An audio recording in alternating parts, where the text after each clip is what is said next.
Welcome back to PSC smart study. Edit ചെയ്യാനായിട്ട് കുറച്ച് delay ആയി, അതുകൊണ്ടാണ് കേട്ടോ വീഡിയോ ലേറ്റായത്. PSCയുടെ ഒരു സ്റ്റേറ്റ്മെൻറ്റ് ലെവൽ ചോദ്യ പരിഷ്കരണത്തെ പറ്റി നമ്മൾ ഇതിന് മുന്നേ സംസാരിച്ചിട്ടുണ്ട്. അപ്പോൾ ഞാനിന്ന് പറയുന്നത് നമ്മൾ കൂടുതലും ആ സ്റ്റേറ്റ്മെൻറ്റ് ലെവലുള്ള ക്വസ്റ്റ്യൻ ആൻസർ നമ്മൾ വർക്കൗട്ട് ചെയ്തെങ്കിൽ മാത്രമേ നമുക്ക് എക്സാമിന് ഇത്രയ്ക്ക് ഫ്രീ ആയിട്ടിരുന്ന് നമുക്ക് ആൻസർ എഴുതാൻ സാധിക്കുകയുള്ളൂ. PSC മുൻവർഷങ്ങളിൽ ചോദിച്ച കുറച്ച് സ്റ്റേറ്റ്മെൻറ്റ് ലെവൽ ക്വസ്റ്റ്യൻസ് നമുക്കൊന്ന് ഡിസ്കസ് ചെയ്യാം. ഫസ്റ്റ് ക്വസ്റ്റ്യൻ വരുന്നത്, താഴെ കൊടുത്തിരിക്കുന്ന വാചകങ്ങൾ വായിക്കുക. ഒന്നാമത്തത്, തിരുവിതാംകൂറിൽ പതിവ് കണക്ക് ആരംഭിച്ചത് മാർത്താണ്ഡവർമ്മയാണ്. സ്വാതി തിരുനാൾ രാമവർമ്മയാണ് ശുചീന്ദ്രൻ കൈമുക്ക് നിർത്തലാക്കി. തിരുവിതാംകൂറിൽ സേതു ലക്ഷ്മിഭായ് തമ്പുരാട്ടിയുടെ ഭരണകാലത്ത് ദേവദാസി സമ്പ്രദായം നിർത്തലാക്കി. 4. സേതുലക്ഷ്മിഭായ് തമ്പുരാട്ടിയുടെ ഭരണകാലത്ത് തിരുവിതാംകൂറിൽ അടിമത്തം നിർത്തലാക്കി. താഴെ പറയുന്ന ഉത്തരങ്ങളിൽ ശരിയായത് തിരഞ്ഞെടുക്കുക എന്നുള്ളതാണ് ക്വസ്റ്റ്യൻ. എപ്പോഴും നമ്മൾ സ്റ്റേറ്റ്മെൻറ്റ് ലെവൽ ക്വസ്റ്റ്യൻ അപ്രോച്ച് ചെയ്യുമ്പോൾ നമ്മൾ ക്വസ്റ്റ്യൻ നന്നായിട്ട് വായിക്കണം. അപ്പോൾ ഈ ക്വസ്റ്റ്യനിൽ പറയുന്നത് ഈ തന്നേക്കുന്നതിൽ ശരിയായത് തിരഞ്ഞെടുക്കുക എന്നുള്ളതാണ്. മുൻപ് PSC നമുക്ക് ഒരു ആൻസർ നമുക്ക് പിക്ക് ചെയ്താൽ മതിയായിരുന്നു. ഇത് നമ്മൾ സ്റ്റേറ്റ്മെൻറ്റ് ഫുള്ള് വായിച്ചതിന് ശേഷം അത് നല്ല രീതിയിൽ ആഴത്തിലുള്ള പഠനവും വായന ഉണ്ടെങ്കിൽ മാത്രമേ ഈ ഒരു രീതിയിലുള്ളൊരു എക്സാമിന് നമുക്ക് ക്വസ്റ്റ്യൻ അറ്റൻഡ് ചെയ്യാനായിട്ട് പറ്റുള്ളൂ. അപ്പോൾ ഇവിടെ ആൻസർ എന്ന് പറയുന്നത് 1, 2, 3 ഇതാണ് കറക്റ്റായിട്ടുള്ള ആൻസർ. നമുക്ക് അടുത്ത ചോദ്യം നോക്കാവേ. ചിപ്കോ മൂവ്മെൻറ്റുമായി ബന്ധപ്പെടുത്തിയാൽ താഴെ പറയുന്നവരിൽ ഏത് പ്രസ്താവനയാണ് ശരിയല്ലാത്തത് എഴുതാനാണ് പറഞ്ഞേക്കുന്നത്. അപ്പോൾ ഈ ഓപ്ഷനിലാണ് വായിച്ച് നോക്കിയിട്ട് നമുക്കതിൽ ആൻസറായി വരുന്നത് 1 മാത്രമാണ്. ചിപ്കോ മൂവ്മെൻറ്റ് ഒരു കാർഷിക മൂവ്മെൻറ്റാണ്. അതാണ് ശരിയല്ലാത്ത പ്രസ്താവന. അടുത്ത ചോദ്യം എന്ന് പറയുന്നത്, താഴെ കൊടുത്തിരിക്കുന്നവയിൽ ഏതൊക്കെയാണ് ശരിയായി ചേരുന്നത്, അതായത് മാച്ച് ദ ഫോളോയിങ് ആണ്. മുന്നേ നമുക്ക് തെറ്റായിട്ടുള്ളത് അല്ലെങ്കിൽ ശരിയായിട്ടുള്ളൊരു ഒരു ഓപ്ഷൻ അത് മാത്രം ജോഡി മാത്രം തിരഞ്ഞെടുത്താൽ മതിയായിരുന്നു. ഇങ്ങനെയുള്ള ക്വസ്റ്റ്യൻസിനാണ് നമ്മൾ എലിമിനേഷൻ മെത്തേഡ് യൂസ് ചെയ്യേണ്ടത്. ആൻസർ വരുന്നത് ഓപ്ഷൻ B ആണ്. 1, 2, 3 നമുക്ക് അടുത്ത ചോദ്യത്തിലേക്ക് പോകാവേ.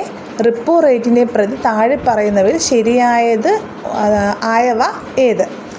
അതായത് ഇതിനകത്ത് ശരിയായിട്ടുള്ള പ്രസ്താവനകളാണ് ചോദിച്ചേക്കുന്നത്. ഉത്തരമായിട്ട് വരുന്നത് B ആണ്. 1, 2, 3 ശരിയായവയാണ്. റിപ്പോ റേറ്റും ബാങ്കുമായിട്ട് ബന്ധപ്പെട്ട കാര്യങ്ങളൊക്കെ നല്ല രീതിയിൽ നിന്ന് വായിച്ചേക്കുക. അടുത്ത ചോദ്യം എന്ന് പറയുന്നത്, മുൻവർഷ സെക്രട്ടേറിയറ്റ് അസിസ്റ്റൻ്റ് മെയിൻസിന് ചോദിച്ച ചോദ്യമാണ്. താഴെ പറയുന്നവയിൽ ഏതാണ് 1991 ഇന്ത്യയിലെ സാമ്പത്തിക ഉദാരവൽക്കരണത്തിന് കാരണമായത്? കുറച്ച് സ്റ്റേറ്റ്മെൻറ്റ് ഇവിടെ തന്നിട്ടുണ്ട്. ഇതിൽ നിന്ന് നമ്മൾ ശരിയായിട്ടുള്ള സ്റ്റേറ്റ്മെൻറ്റുകൾ ഏതാണെന്നാണ് കണ്ടുപിടിക്കേണ്ടത്. ഇതിന് ഉത്തരമായിട്ട് വരുന്നത് C ആണ്.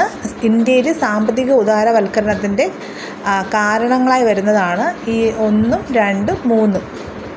എന്താണ് ഉദാരവൽക്കരണം എന്നുള്ളതും കൂടി നിങ്ങളൊന്ന് അറിഞ്ഞു വെച്ചേക്കുക. നമുക്ക് അടുത്ത ചോദ്യത്തിലേക്ക് പോകാം. താഴെ പറയുന്നവയിൽ ഏതുതരം പാറകളാണ് അവരുടെ ഉദാഹരണവുമായി ശരിയായി പൊരുത്തപ്പെടുന്നത്?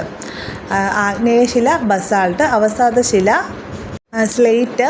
രൂപാന്തര ശിലകളെന്ന് പറയുന്നത് മാർബിളാണ്. ഇതിൽ ഈ ശിലകളെ പറ്റി നിങ്ങൾ കൂടുതലായിട്ടും ഡീറ്റെയിൽ ആയിട്ട് തന്നെ SCERT പാഠഭാഗം വായിച്ച് മനസ്സിലാക്കേണ്ടതാണ്.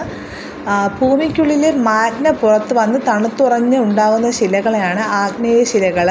അതിന് ഉദാഹരണമാണ് ബസാൾട്ട്, റിയോലൈറ്റ്, ഗ്രാനൈറ്റ് ഒക്കെ. ഇതുപോലെ തന്നെ നമ്മൾ ഈ ശിലകളെ തരംതിരിച്ച് പഠിക്കുകയാണെന്നുണ്ടെങ്കിൽ നമുക്ക് കൂടുതൽ ഈസി ആയിരിക്കും ഇത് പഠിച്ചെടുക്കാനും. ഇനിയുള്ള ചോദ്യങ്ങൾ നമുക്ക് അറ്റൻഡ് ചെയ്യുമ്പോഴും വളരെയധികം യൂസ്ഫുള്ളായിരിക്കും അത്. അപ്പോൾ ശിലകളെന്ന് പറയുന്ന ടോപ്പിക്ക് വളരെ ഇമ്പോർട്ടൻ്റ് ആയിട്ട് ഇതിനെ കാണുക. അത് നിങ്ങൾ നല്ല രീതിയിൽ വായിച്ച് മനസ്സിലാക്കി പഠിക്കാനായിട്ട് ശ്രമിക്കുക. അടുത്ത ചോദ്യം എന്ന് പറയുന്നത്, താഴെ പറയുന്ന പ്രസ്താവനകൾ വായിച്ച് ഉത്തരങ്ങളിൽ നിന്ന് ശരിയായ ഓപ്ഷൻ തിരഞ്ഞെടുക്കുക എന്നുള്ളതാണിത്. കഴിഞ്ഞ സെക്രട്ടേറിയറ്റ് അസിസ്റ്റൻറ്റ് മെയിൻസിന് ചോദിച്ചൊരു ക്വസ്റ്റ്യനാണ്. നിങ്ങൾക്ക് ഈ ഒരു ക്വസ്റ്റ്യൻ ആൻസർ നമ്മൾ ഈ സ്റ്റേറ്റ്മെൻറ്റ് ലെവലുള്ള ക്വസ്റ്റ്യൻ ഞാനിപ്പോൾ നിങ്ങൾക്ക് കാണിക്കാനുള്ള കാരണം എന്ന് പറയുമ്പോഴത്തേക്ക് ഇത് കാണുമ്പോൾ നിങ്ങൾക്ക് മനസ്സിലാവും കൂടുതലും നമ്മൾ SCERT NCERT പാഠഭാഗങ്ങൾക്ക് ഊന്നൽ കൊടുത്ത് വേണം പഠിക്കാൻ എന്നുള്ളത്. എങ്കിൽ മാത്രമേ നമുക്ക് ഇപ്പോൾ ഒരു എലിമിനേഷൻ മെത്തേഡ് യൂസ് ചെയ്യണമെങ്കിലും ഇപ്പോൾ കറക്റ്റായിട്ടുള്ള ആ ഒരു പോയിൻറ്റിലോട്ട് അല്ലെങ്കിൽ ആൻസറിലോട്ട് എത്താനായിട്ട് സാധിക്കുകയുള്ളൂ. നമ്മൾ ഈ റാങ്ക് ഫയൽ മാത്രം ഡിപ്പെൻഡ് ചെയ്ത് പഠിക്കുമ്പോഴുള്ളൊരു പ്രശ്നമെന്ന് പറയുന്നത് നമ്മൾ ഒന്നാമത് ടെൻഷൻ അടിച്ചിട്ടാണ് നമ്മളൊരു എക്സാം അറ്റൻഡ് ചെയ്യാൻ പോകുന്നത് അല്ലേ. അപ്പോൾ അതിൻ്റെ കൂടെ നമുക്കറിയാം സ്റ്റേറ്റ്മെൻറ്റ് ലെവൽ ക്വസ്റ്റ്യൻസ് PSC ഉറപ്പായിട്ടും ചോദിക്കുമെന്നുള്ളത്. അപ്പോൾ ഈ സ്റ്റേറ്റ്മെൻറ്റ് ലെവൽ ക്വസ്റ്റ്യനിൽ നമുക്ക് ഒട്ടും പരിചിതമില്ലാത്ത വാക്യങ്ങളും അതുമായിട്ട് ബന്ധമില്ലാതെ തോന്നുന്ന തരത്തിലുള്ള ക്വസ്റ്റ്യൻസ് ഓപ്ഷൻസൊക്കെ കാണും. പക്ഷെ ശരിക്കും അതൊന്ന് ഡീറ്റെയിൽ ചെയ്ത് നോക്കുകയാണെന്നുണ്ടെങ്കിൽ ഈ ഒരു ചോദ്യം വന്നിരിക്കുന്നത് നമ്മുടെ SCERT NCERT പാഠത്തെ ബേസ് ചെയ്തിട്ടായിരിക്കും. അവരതിന് അവരുടേതായിട്ടുള്ളൊരു മാനദണ്ഡം നിശ്ചയിച്ചിട്ടായിരിക്കണം ഈ ഒരു രീതിയിലുള്ള ക്വസ്റ്റ്യൻസ് സെലക്ട് ചെയ്യുന്നത്. അപ്പോൾ നമ്മളിനി പഠിക്കുമ്പോഴും നമ്മൾ PSC എങ്ങനെയാണോ ക്വസ്റ്റ്യൻ ഇടാൻ ഉദ്ദേശിക്കുന്നത് ആ ഒരു രീതിയിൽ തന്നെ നന്നായിട്ട് പാഠങ്ങൾ വായിച്ച് അത് നമ്മൾ മാക്സിമം ഇതുപോലെയുള്ള സ്റ്റേറ്റ്മെൻറ്റ് ലെവലിലുള്ള ക്വസ്റ്റ്യൻ പേപ്പേഴ്സ് വർക്കൗട്ട് ചെയ്തെങ്കിൽ മാത്രമേ നമുക്ക് ഇനിയുള്ള എക്സാം ക്രാക്ക് ചെയ്യാനായിട്ട് സാധിക്കുകയുള്ളൂ. അപ്പോൾ എന്തായാലും തന്നെ നിങ്ങൾ നല്ല രീതിയിൽ പഠിക്കുക. നിങ്ങൾ ആ കൺസിസ്റ്റൻസി മെയിൻറ്റെയിൻ ചെയ്യാൻ നോക്കുക കേട്ടോ.